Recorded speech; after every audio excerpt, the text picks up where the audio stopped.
Agora eu vou demonstrar para vocês como seria o código no CD original aqui do Fiat Stilo. Para quem tem aí e não está conseguindo inserir, observe. Vamos ligar o rádio. Vai pedir o código.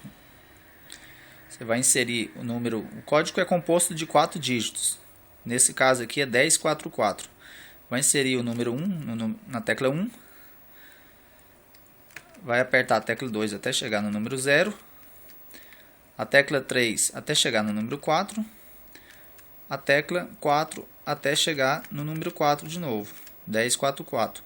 Você vai confirmar aqui na tecla 5. Certo? Tá vendo? Desbloqueado.